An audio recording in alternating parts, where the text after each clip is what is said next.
And detectives say they arrested a suspect in connection to an armed robbery after several of your tips. Brandon Francisque is accused of hiding inside a man's car, then robbing him at gunpoint in Lehigh Acres. It happened back in December at a 7-Eleven. Deputies say when the victim went into his car, a man was sitting in the back with a gun, demanding money and a cell phone. Well, the victim didn't have cash, so the suspect forced him to drive to a bank.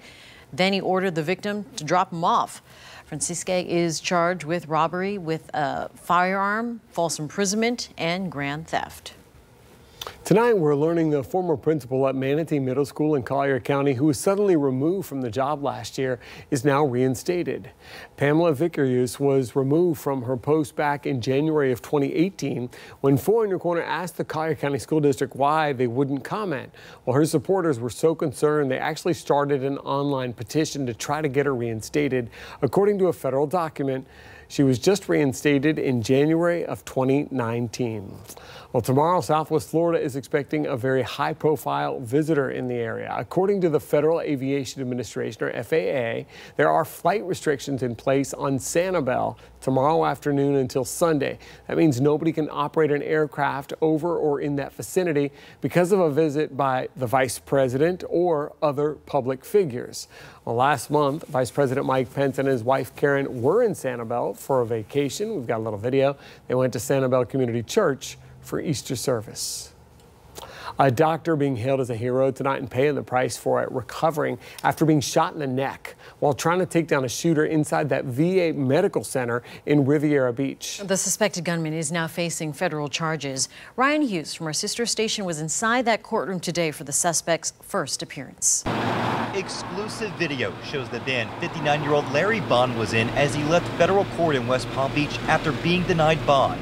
The Army veteran now facing federal charges after the FBI says he opened fire Wednesday night inside the VA Medical Center's emergency room in Riviera Beach. I was completely shocked. Alicia Darcy is a patient at the VA and a former employee. She resigned in November 2018 after 9 years as a medical support assistant. She says security is lax at the VA and one of her biggest fears was a shooting. You just go in, you walk in, you show the police aide your ID, and they wave you right through. Today, the VA union releasing a statement with similar concerns, saying in part, while we are grateful that this incident was quickly contained, next time we might not be so lucky. The union will continue to fight to enhance security at our VA medical facilities to protect both patients and their health care providers from dangerous incidents like this. I think security measures need to be implemented.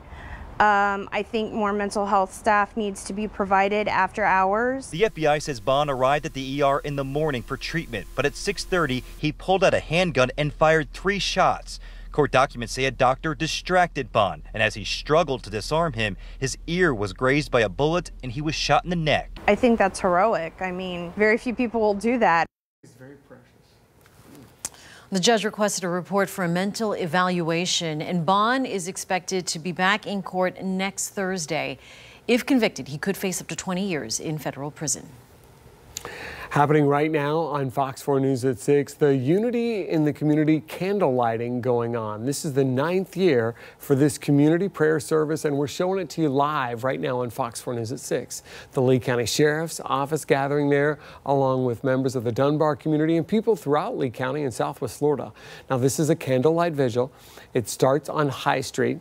People will pray for and remember all the victims of violence and their families. You can see the pictures among the flowers and candles there on the stage, especially the 26 people who lost their lives this past year, including Fort Myers police officer Adam Jobbers Miller, who was killed in the line of duty. An unforgettable experience on the court, how the Parkland shooting survivors and some basketball stars got together. A Florida officer trying to take down a shoplifter struck by a car. We're hearing from the driver tonight. What the heck is going on? What the heck is going on is right. What was found inside the car of a convicted felon that had a whole